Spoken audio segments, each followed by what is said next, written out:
오늘은 세계교회가 지키는 종교개혁주일입니다. 루터파 교회들이 종교개혁의 초창기에 이 종교개혁일을 기념하기 위해서 루터가 태어난 날인 11월 11일, 또 그가 죽은 날인 2월 18일을, 그리고 중요한 개혁교회 전통의 신앙고백서인 아우크스부르크 신앙고백을 제출한 날인 6월 25일을 기념하는 날로 정하자 하는 그런 이야기들이 있었습니다. 그러다가 종교개혁이 100주년 되는 1517년 10월 31일에 비텐베르크 교회 정문에다가 95개조 반박문을 루터가 붙여놓은 것이 종교개혁의 시작이다라고 하는 그런 인식을 같이 해서 그때부터 비텐베르크 교회에 95개조 반박문을 붙였던 그날을 기념하면서 종교개혁일을 10월 31일로 그렇게 지키게 됐습니다. 그래서 10월 31일이 항상 주일이 되지는 않기 때문에 그 10월 마지막 주일을 종교개혁주일로 세계교회가 지키고 있는 것이죠. 종교개혁주일을 지킨다는 건 뭘 얘기하는 걸까요? 그때 502년 전에 종교개혁이 있었으니까 참 잘한 일이다 하는 식으로 회상하고 기억하는 것으로 끝나는 것이 아니라 이 시대의 종교개혁의 전통을 가지고 있는 개혁교회 신앙인으로서 우리가 하나님의 백성다운 삶을 살아가고 있는가, 구원받은 자로서의 사명을 잘 감당하고 있는가를 매일매일 점검하는 것이 하나님의 백성들의 공동체가 감당해야 될 일이라는 것이죠. 당시 로마 가톨릭 교회는 우리 장로님 기도해 주신 것처럼 면죄부라는 이름으로 타락의 정점을 걸어가고 있었습니다. 면죄부가 뭘까요? 면죄부는 죽은 사람, 예를 들면 이런 거죠. 내 어머니가, 내 아버지가 돌아가셨어요. 그런데 믿음 없이 돌아가시거나 구원에 대한 확신이 없이 돌아가셨습니다. 그때에 로마 교황청이 어떻게 했냐면 그 영혼을 위해서, 죽은 영혼을 위해서 면죄부를 사면, 돈을 내고 사면, 그들은 헌금이라고 이야기합니다만 면죄부를 사게 되면 그 동전이, 면죄부를 산 동전이 그 헌금함에 쨍그랑하고 떨어지는 그 소리와 함께 연옥에 머물러 있었던 그 죽은 자의 영혼이 천국으로 쨍그랑 소리와 함께 올라가게 된다라고 하는 그런 교리를 가르치면서, 자, 빨리 면죄부를 사서 너희의 죽은 가족들이나 친지나 부모나 형제들이 구원의 백성이 될 수 있도록 빨리 돈을 가지고 와라 라고 하는 식의 메시지를 전한 거예요. 옳은 생각입니까? 어떠세요? 그 이유가 뭐였을까? 면죄부를 발행하게 된 그 목적이 있었습니다. 뭐였냐면 로마의 성당을 짓는 일들을 위해서는 건축비가 필요한데, 여러분 유럽에 가보시면은 성당 건축하는 그 건축 양식들 그 관광지에서 관광 코스로 대단히 많이 가지 않습니까? 근데 그걸 보면 와, 대단하다라고 그렇게 말하지만 얼마나 많은 돈이 들어가고 얼마나 많은 사람들이 그렇게 거기에 참여해야 했는지를 미루어 짐작해 볼 수가 있죠. 어쨌든 성당을 짓는 일들을 위해서 돈이 필요한데 그 건축비를 충당하려고 구원의 문제를 수단화시킨 것이 바로 면죄부입니다. 지금 교회는 면죄부를 발행하진 않아요. 근데 우리도 마찬가지입니다. 우리도 면죄부를 사는 마음을 가지고서 혹시 내가 구원에 대한, 구원을 이루는 일들에 대해서 내가 값을 치를 수 있지 않을까 하는 그런 생각이 있을 때 우리는 타락하게 된다는 겁니다. 구원은 값없이 하나님께서만이 이루어 주시는 일인 줄로 믿습니다. 하나님만의 것이에요. 구원을 이루느냐 이루지 않느냐는, 구원을 우리에게 허락하시냐 허락하시지 않느냐는 하나님의 영역입니다. 그런데 그것을 인간의 영역으로 생각하고 인간이 면죄부를 통해서 그걸 살 수 있다? 이 얘기는 뭐예요? 내가 얻었다. 내가 뭔가를 값을 치르고서 내 걸로 만들었다는 그런 생각이 있는 거예요. 그게 은혜입니까, 그러면? 은혜가 아니잖아요. 은혜는 값없이 주어지는 거예요. 받을 수 없는 자에게 주어지는 것이 은혜 아니겠습니까? 여러분, 구원의 근거가 우리의 행위에 있어요? 누가 그럴 수 있죠? 그런 말 할 수 있죠? 성경은 말합니다. 율법으로는 그 아무도, 예수 그리스도 이외에는 아무도 구원받을 수 없다는 것을 선포합니다. 믿으시죠? 그런데 왜 자꾸 더 힘든 길을 가시려고 하십니까? 행위로 구원받을 수 있다? 라고 하는 그런 생각을 갖게 되면 은혜로 주어진 것을 내 행위로 하려고 하다가 실패하게 돼 있어요. 율법으로 완성된 자는 예수밖에 없다니까요. 그 누구도, 사도 바울조차도 예수 그리스도를 영접한 이후에도 육신의 법과 사망의 법과 하나님의 법이 계속 싸우고 있다고 말하고 있습니다. 그런데 어떻게 행위로 구원받으려고 하세요? 우리는 종교개혁 기념주의를 통해서 이걸 해결해야 돼요. 이걸. 구원론의 문제, 구원의 문제. 지금 마틴 루터가 그걸 한 거거든요. 그걸 위해서. 어떻게 구원을 돈으로 살 수 있냐? 어떻게 신부를 통해서 구원이 완성됐다고 말할 수가 있냐? 사람의 공로와 사람의 행위와 사람의 생각으로 어떻게 하나님께서만이 하실 수 있는 구원의 사역을 나도 보태줄 수 있다고 생각할 수가 있느냐? 오직 의인은 믿음으로 말미암아 살리라. 이 고백이 바로 종교개혁의 가장 중요한 정신인 거예요.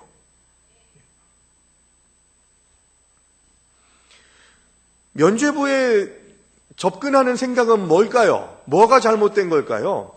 신앙을 수단화하고 나의 안위를 위해서 예수님의 이름을, 구원의 문제를 거들먹거리는 것이 종교개혁이 일어나게 된 가장 큰 원인이에요. 예수를 안다니까요. 하나님의 이름을 말해요. 구원에 대해서 분명하게 인식하고 있어요. 그런데 그걸 수단화해요. 신앙을 수단화하고 신앙을 통해서 내가 뭔가를 얻으려고 하고 교회 공동체에서의 교제가 나의 이득을 위해서 어떤 일들을 감내하려고 하는 생각들이 있게 될 때 우리는 중세교회의 그 부패한 모습들을 그대로 답습하는 것 이상도 이하도 아닙니다.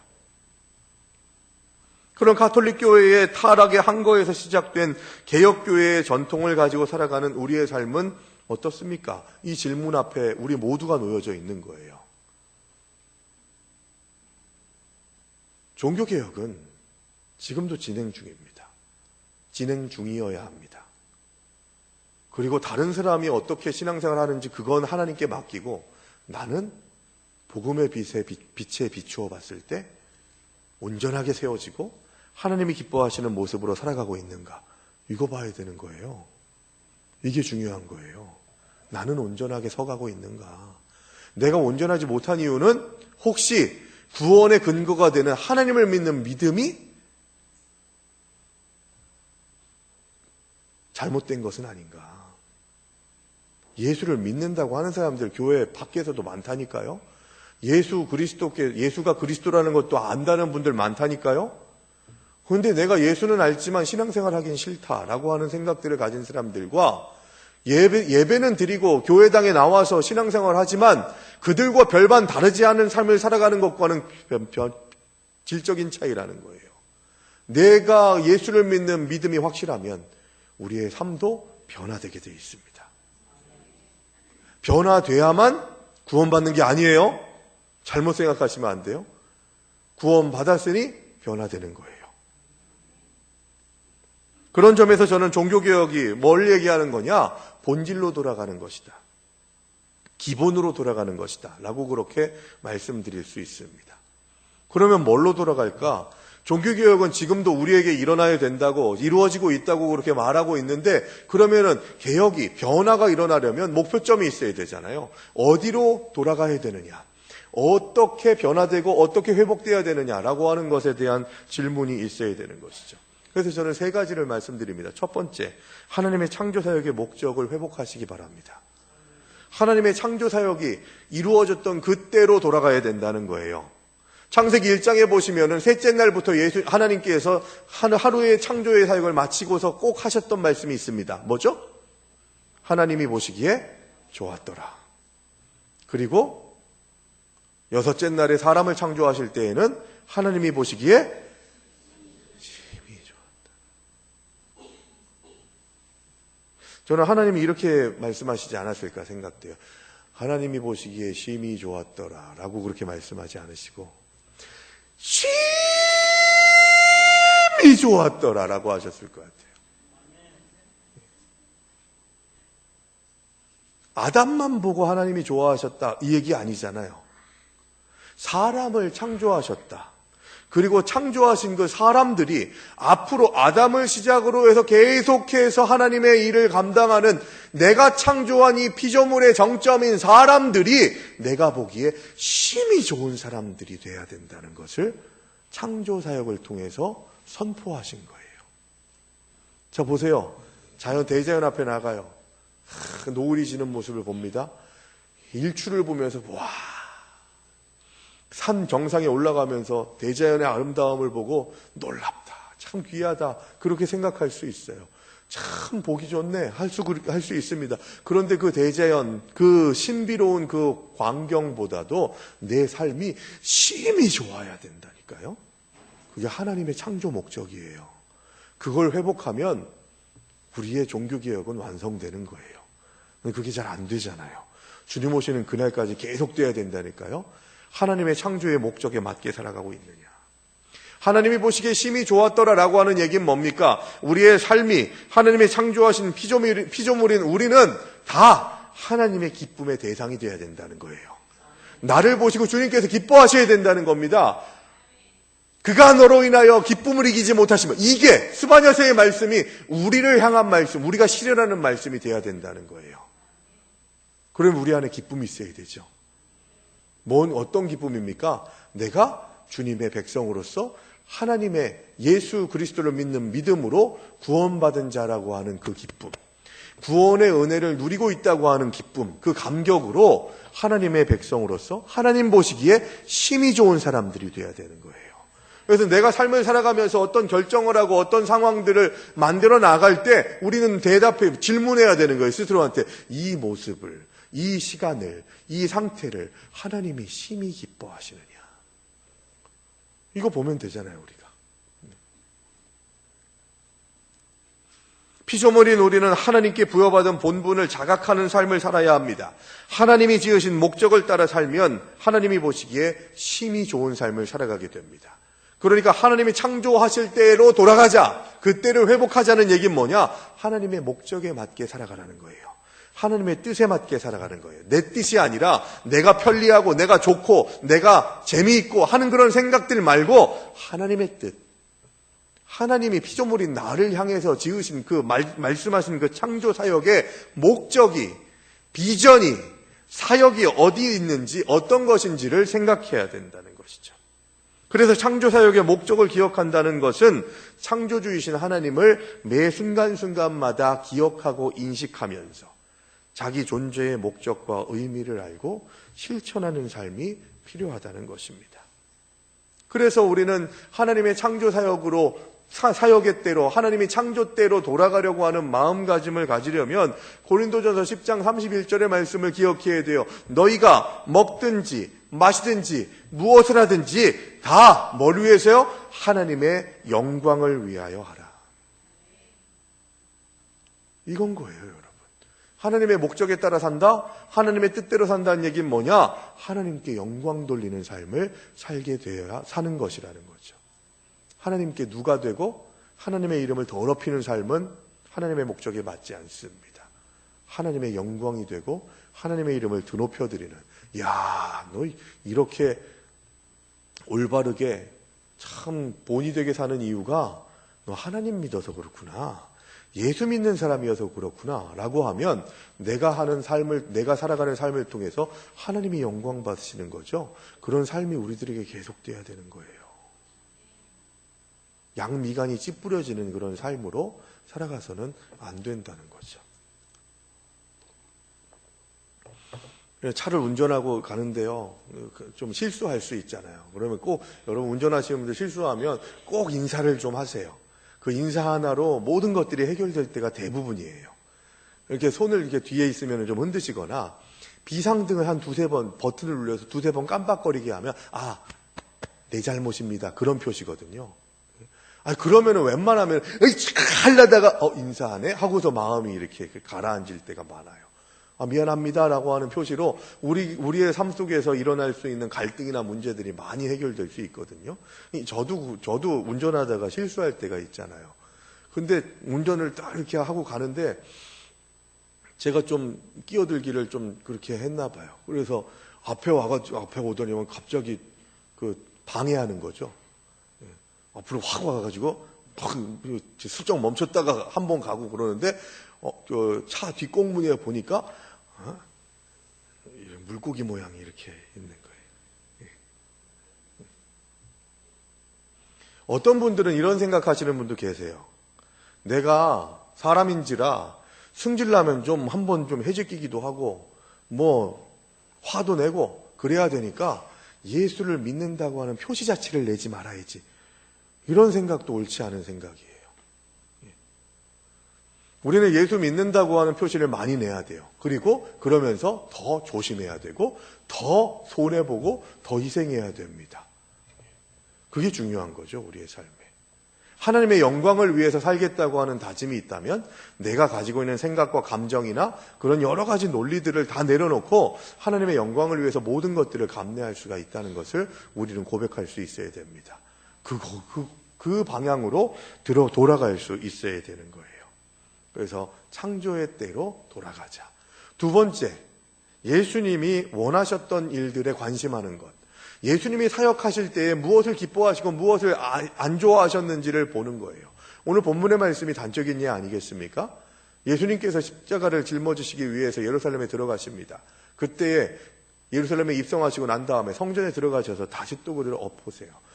잘못 생각하시는 분들은 예수님이 성전 정화를 한 번만 하셨다고 생각하시는 분들 계시는데 예수님이 공생애를 시작하시는 그때에 한 번 있었고요.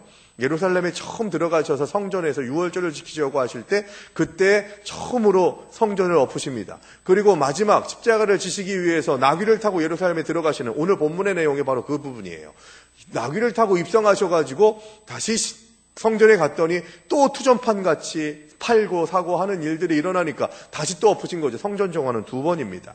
어찌됐건 간에 오늘 본문의 말씀을 통해서 예수님께서 왜 싫어하셨냐, 왜 아파하셨냐, 왜 분노하셨냐, 예수님이 이렇게 불같이 화를 내신 사건은 그렇게 찾아보기가 힘들거든요. 무슨 얘기입니까? 껍데기 신앙, 흉내만 내는 신앙. 앞에서 말씀드렸듯이 중세 교회에 대해서 이야기하는 것처럼 신앙을 수단화하고 신앙생활을 우리가 가지고 있는 신앙생활을 어떤 이익을 추구하는 것으로 그렇게 변질시켜버리는 그런 생각들을 가지고 나아가는 발걸음을 하나님께서 기뻐하지 않으신다는 거예요. 유대인들은 제사를 드리는 형식 그 자체를 중요시했지 제사의 제도가 함축하고 있는 의미에 대해서는 무관심했습니다. 그들은 어떤 형태로든지 하나님께 제사를 드리기만 하면 인간으로서의 의무를 다한 것이라고 생각한다는 것입니다. 우리의 신앙도 마찬가지입니다. 하나님이 기뻐하지 않으시는 모습인데 그냥 형식적으로만 예배드리면 다 될 것이다. 하나님이 뒤엎으시는 거예요. 기뻐하지 않으십니다. 신앙을 수단화하고 신앙생활의 중심을 나로 생각하면서 내가 좋고 내가 즐겁고 내가 만족이 있고 하는 것들을 신앙생활의 모든 것으로 생각하면 우리는 변질된 신앙인의 모습, 종교인의 모습을 보이게 돼서 예수님 앞에 섰을 때 예수님이 불같이 화내시는 그런 우를 범하게 된다는 것을 잊어서는 안 된다는 겁니다. 자, 무슨 얘기입니까? 성전이 정화되는 이유는 뭘까? 바로 너희가 이 제사의 형식을 통해서 구원받은 자처럼 행세하려고 한다라고 하는 그런 생각을 이야기하고 있는 것이죠. 그러면서 구약의 제사를 이젠 폐하시고 예수 그리스도께서 이제 십자가를 짊어지시고 그 십자가의 그 능력으로 그것으로만 구원받을 수 있다고 하는 신앙 고백이 너희에게 있어야 하리라 하는 그런 메시지를 삶으로 몸으로 보여주신 거예요. 비둘기를 사고 양을 사고 또 그때 당시에 왜 환전소가 있었냐 하면 세상에서 너희가 통용하는 돈으로 어떻게 하나님 앞에 헌금할 수 있느냐, 그러니까 성전으로 와가지고 거룩한 돈으로 환전을 해라. 그래서 성전 세겔이라고 하는 것이 있었어요. 화폐 단위에.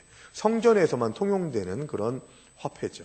그런데 이게 여러분 보세요. 제가 어릴 때부터 저희 어머니가 항상 하셨던 일이 있어요. 옛날에 저희 아버지가 노란 봉투에다가 월급 봉투 가지고 오시면요, 거기 월급은 이렇게 새 돈으로 대부분 옛날에 줬잖아요. 제가 그게 기억이 나요. 어머니가 그걸 하고서 막 세세요. 그러고 난 다음에 제일 먼저 하신 게 뭘까요? 어떻게 아세요? 저희 어머니 아세요? 예? 제일 제일 좋은 돈, 가끔씩은 좀 헌돈으로 같이 올 때 새 돈을 이렇게 탁 해놔요. 그러고서 꼭 희한하죠? 꼭 헌금을 두시는 곳이 성경책 아니면 찬송가였어요. 그리고 저한테 헌금을 주실 때에도 1,000원짜리를 주시거나 지폐를 주실 때는 항상 빳빳한 걸 주셨어요. 그래서 제가 심심할 때 엄마 이렇게 찬송가 이렇게 보다가 아주 깨끗한 그 지폐를 이렇게 위로 보면요, 율곡 이 선생님이 보이잖아요. 저 옆에 저 흰 종이에. 그거 보면서 신기하네. 여기 이렇게 보면 안 보이고 이렇게 하면 또 율곡 이 선생님이 보이고, 그거 장난쳤었어요. 무슨 얘기입니까? 헌금은 하느님 앞에 깨끗하게 준비된 걸 드려야 된다고 하는 고백이에요. 그런데 이게 변질돼서 그냥 성전세계로 바꿀 때 고리대금업을 한 거예요. 100원을 냈어요. 자, 성전세계로 바꿔주십시오 하면은 100원을 냈으면은 100원을 다시 깨끗한 걸로 돌려줘야 맞는데, 그걸 사업으로 한 거예요. 그래서 100원 줬어? 그러면은 수수료로 10원 떼일 거야. 그래서 90원만 줘. 이게 성전에서 했던, 환전상들이 했던 일인 거예요. 예수님이 기뻐하지 않으셨다는 거죠. 왜 성전에서 일을 돈벌이로 생각하냐고요.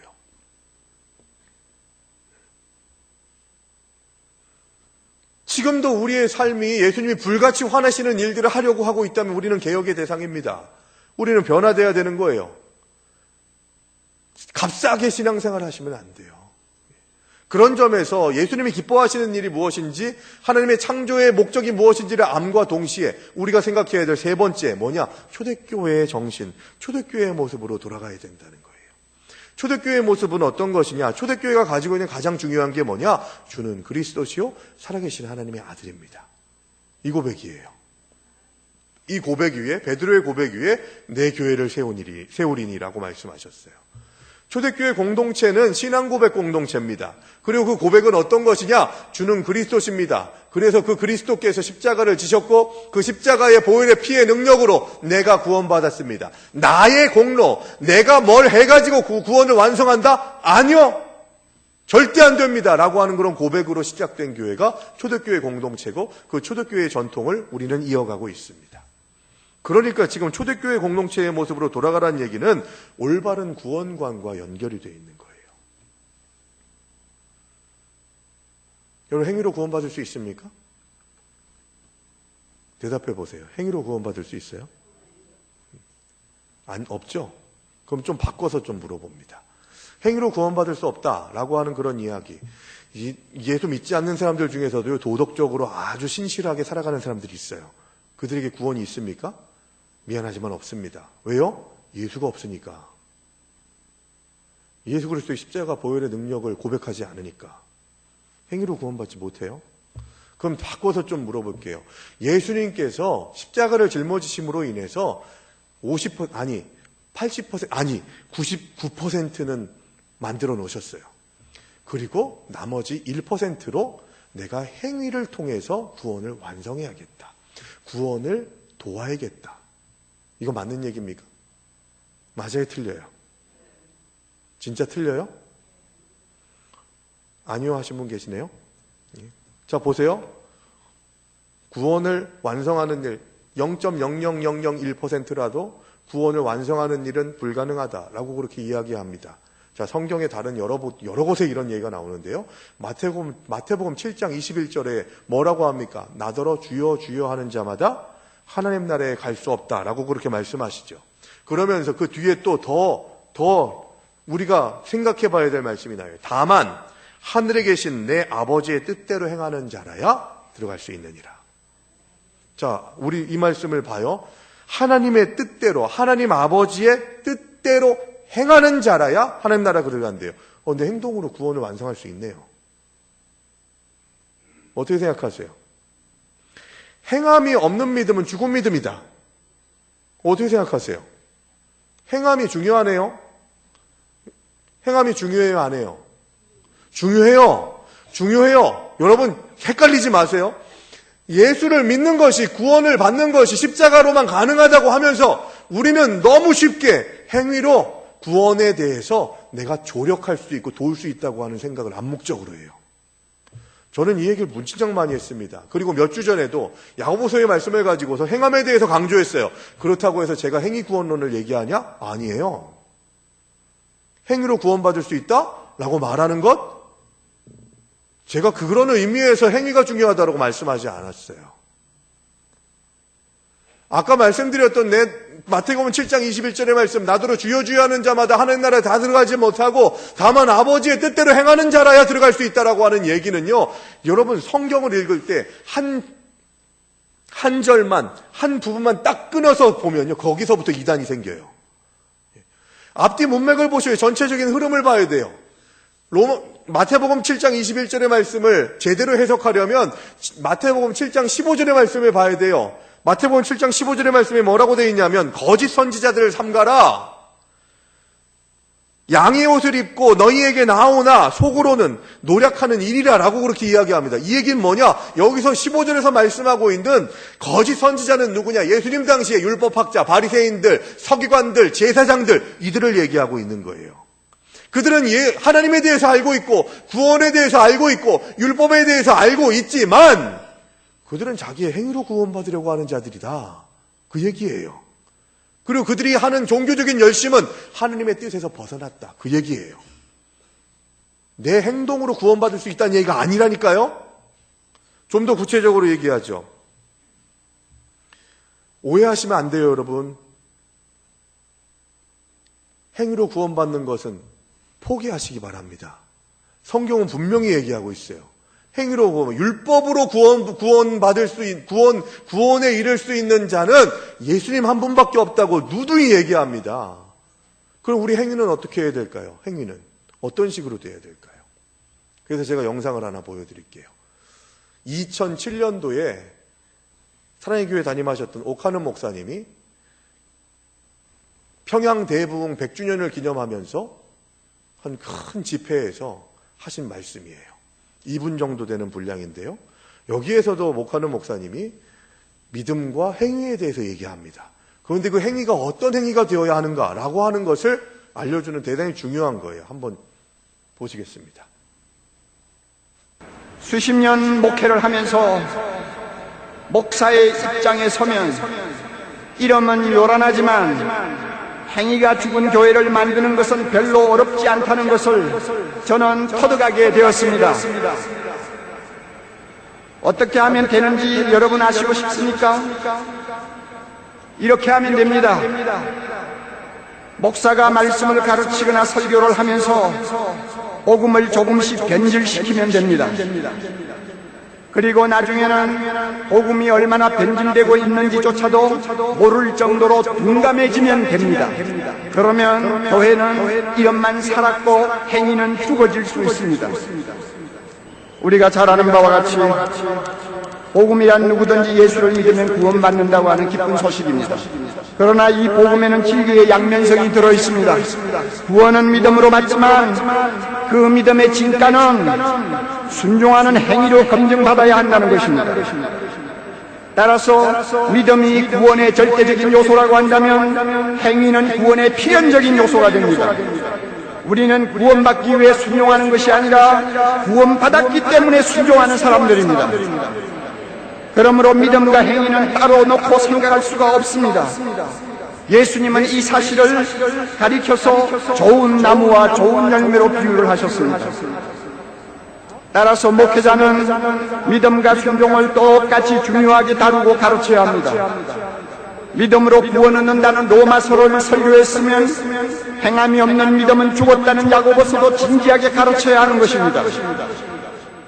한국교회가 믿음과 행함이 일치하는 온전한 복음을 다시 회복하면 온갖 더러운 죄로부터 그 죄에서 나는 악취로부터 이 사회를 치유할 수 있다고 믿습니다. 여러분 어떻게 들으십니까?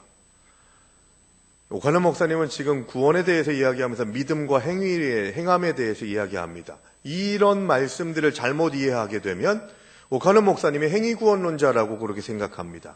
이게 지금 행위구원론에 대해서 이야기하는 겁니까? 절대 아니에요. 분명한 메시지가 표현이 있지 않습니까? 믿음이 구원의 절대적인 요소다. 오직 오직 예수 그리스도를 믿는 믿음만이 우리를 구원할 수 있다. 이 얘기예요. 절대적인 요소라는 얘기는 다른 것으로 대체할 수 없다는 얘기예요. 이해되시죠? 그리고 그 다음에 이야기하는 게 뭐냐? 순종은 우리의 삶의 행위의 열매는 구원받은 자의 필연적인 요소라는 거예요. 이 얘기는 뭡니까? 예수를 믿었다면, 예수를 믿어서 예수 그리스도의 그 십자가의 공로로 그 피 흘림으로 인해서 구원을 입었다면 필연적으로 우리의 삶이 변화되어야 된다는 거예요. 나쁜 방향으로 변질되는 게 아니라 좋은 모습으로, 사람들이 보기에도 하나님이 보시기에도 심히 좋은 모습으로 변화되어야 된다는 거예요. 그래서 믿음은 변화를 수반합니다. 지금 종교개혁이 일어난 이유가 뭐예요? 믿는다고 하면서 변화를 이루어가지 않아요. 믿는다고 하면서 하나님이 기뻐하시는 삶을 살지 않아요. 자, 다른 때에는 다른 사람들 상처 주고 낙심케 하고 도둑질하고 강도질하고 그랬다가 교회 와서는 나 예수 믿으니까 구원받았어. 이걸 보네퍼는 뭐라고 얘기하냐? 값싼 은혜라고 얘기했어요. 값싼 은혜. 여러분, 예수 그리스도께서 그 핏값을 치르고서 우리를 위해서 구원하신 그 구원의 값을 우리가 왜 값싸게 만듭니까? 저 물어보고 싶어요. 예수 믿는 게 쉬울까요? 어려울까요? 이거 거짓말. 믿기만 하면 된다는데. 믿기만 하면 된다는데요. 왜 어렵죠? 구원의 감격으로 구원받은 자답게 살아가는 행함의 열매를 맺는 것이 그만큼 어려운 거예요. 이 볼링 같은 거 치다 보면요, 그런 거 있어요. 처음 볼링 치는 사람이 오랫동안 그 볼링 연습한 사람보다 더 잘 치는 때가 있어요. 처음에 칠 때. 멋 모르고 칠 때. 뭐 적절하진 않습니다만 고스톱 칠 때도 그렇잖아요. 나 고스톱 못 치는데 하는 사람이 앉아가지고 처음에는 따요. 처음에는. 희한하죠? 멋 모를 때 그런 거예요. 여러분, 멋 모르고 예수를 믿기만 하면 구원받는데, 야, 그거 너무 쉬운 거 아니냐? 믿지 않는 사람들이 그렇게 얘기해요. 한번 와서 해보라고 하세요. 얼마나 걸리는 게 많고, 얼마나 찔리는 게 많고, 얼마나 해야 될 일들이 많은데요. 근데 쉽다고요? 예수를 믿는다는 것이, 목사로 살아간다는 것이 힘들 때 많아요. 사람들에게조차도 만족을 주지 못하는 모습을 보면서 너무 힘들고 지칠 때가 많아요. 그럼에도 불구하고 그 길을 가야 돼요. 왜요? 난 구원받았으니까. 그 구원의 은혜를 값없이 받았으니까. 은혜로 받았으니까. 그 구원의 감격을 따라서 좀 더 불편하고, 좀 더 희생하고, 좀 더 낮은 자리로 나아가도 하나님, 나는 좋습니다. 나는 감사합니다. 이 고백 가지고 나아가는 거예요. 오카노 목사님 말씀하셨죠. 제가 여러 번 강조한 말씀이기도 합니다. 우리는 구원받기 위해서 순종하는 게 아니라 구원받은 감격으로 순종하는 겁니다. 구원받았기 때문에 헌신하고 구원받았기 때문에 우리의 행위의 열매가 온전해야 된다는 거예요. 내 구원이 내 행위로 완성된다, 이게 아니라. 야고보 사도도 그 얘기한 거 아니에요. 너네들 구원받았다면서 그런데 교회에서조차도 싸움질해? 교회에서조차도 서로를 사랑하지 않아? 밖에 나가서는 더 하잖아. 그러니까 너희의 행위가 죽으면 너희의 믿음도 죽은 거다. 그 얘기하는 거예요. 이 얘기는 뭐냐? 행위로 구원을 보증하라. 행위로 구원을 완성하라. 그 얘기가 아니라 너희의 행위가 너희가 구원받은 자라는 것을 증거하라. 보증하라. 그 얘기하는 거예요. 다른 얘기예요. 다른 얘기. 종교개혁주의를 맞이하면서 저는 분명히 말씀드립니다. 우리 구원관이 확실해야 우리가 교만해지지 않아요. 내가 스스로 만족하려고 하지 않아요. 그래서 계속해서 하나님, 나는 부족합니다. 죄인입니다라는 고백을 갖게 돼요. 행위구원론의 저변에는 어떤 것이 깔려 있는지 아십니까? 다는 그렇지 않습니다만 두 가지의 이유가 있습니다. 하나는 조금 더 내가 좀 편안하기 위해서. 아니, 뭘 했으니까, 내가 좀 어디에 일조했으니까 좀 마음이 좀 편안하지 않겠어요? 내 덕도 좀 하나님이 보신 거다라고 하는 그런 생각을 하는 거죠. 그래서 하나님, 내가 이렇게 했습니다. 칭찬해 주세요. 라고 하는 식으로 공로의식에 빠질 수 있어요. 그러면 내가 뭘 했다라고 하는 것이 드러날 수 있잖아요. 나는 뭐 한 사람이야 하는 그런 생각을 가지고서 마음 편안해질 수 있는 거예요. 그걸 우리가 행위구원론자들이 생각하는 그런 논리로 생각할 수 있죠. 여러분, 우리가 뭘 해도 주신 은혜에 비하면 아무것도 아니죠. 주님, 나는 죄인입니다. 나를 떠나소서. 이 고백할 수밖에 없는 거예요. 근데 내가 뭘 행위를 했다고 해가지고 좀 그래도 내가 어느 정도 했으니까. 아니요. 그런 만족은 우리의 신앙을 좀 먹습니다. 또 하나 행위 구원론자들이 가지고 있는 생각은 뭐냐 하면 행위로 온전하게 헌신하지 못하는 자들, 행실로 하나님께 영광 돌리지 못하는 자들의 모습을 봐요. 그리고 나를 힘들게 하고 나를 낙심케 하고 나를 도둑질하고 나를 무너지게 했던 사람들이 있어요. 그런데 저 사람은 구원받으면 안 되거든요. 예수를 믿는 것만으로, 예수를 영접하는 것만으로 구원받는다? 저 인간이 나한테 한 행위는 너무나도 못됐는데 어떻게 구원을 받아 저 인간이 한 그런 생각들을 가지고 나아가는 거죠. 그러면서 우린 얘기합니다. 지옥에 대한 생각들을 갖습니다. 여러분, 지옥에 대한 인식을 분명히 하셔야 됩니다. 지옥은 있어요, 없어요? 있어요, 없어요? 있죠. 성경에서 분명히 예수님께서 지옥에 대해서 말씀하십니다. 있습니다.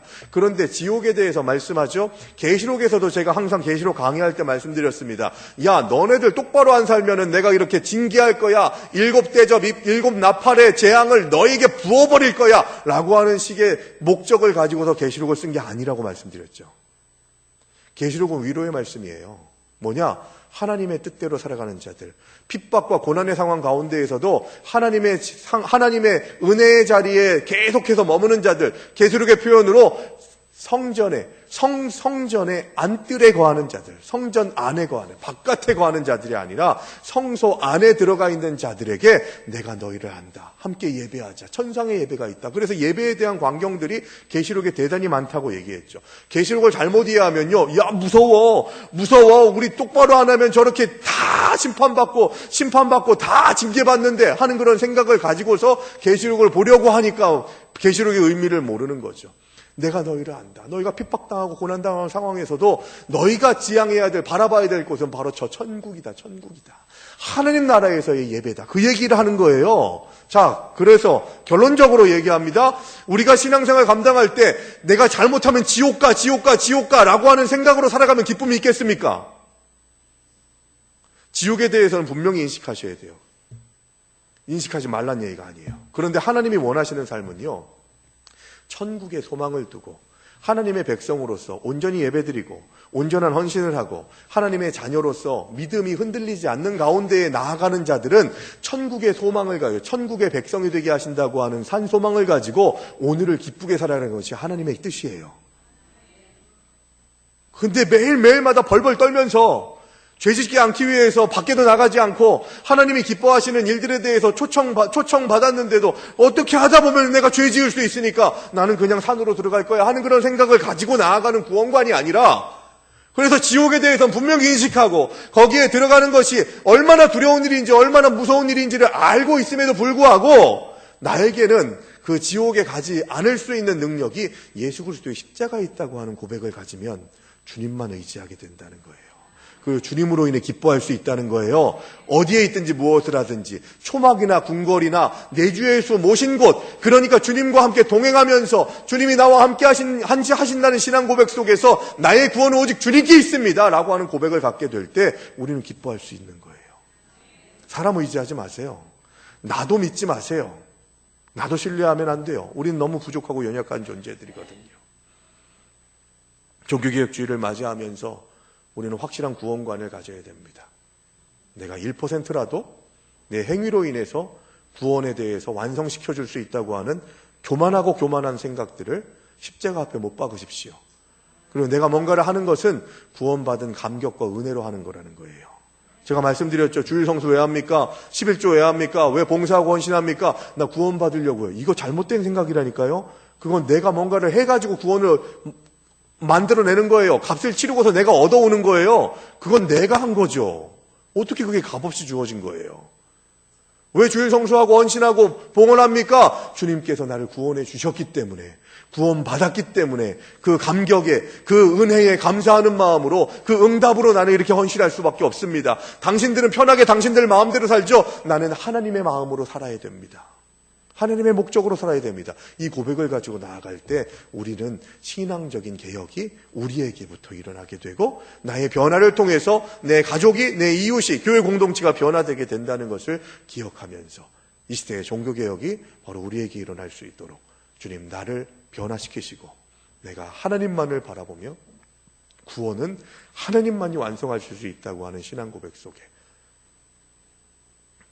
주님께 헌신하고 주님께 집중하겠다고 다짐하는 저 여러분들 되시기를 주의 이름으로 축원합니다. 주신 말씀 기억하면서 침묵으로 결단의 기도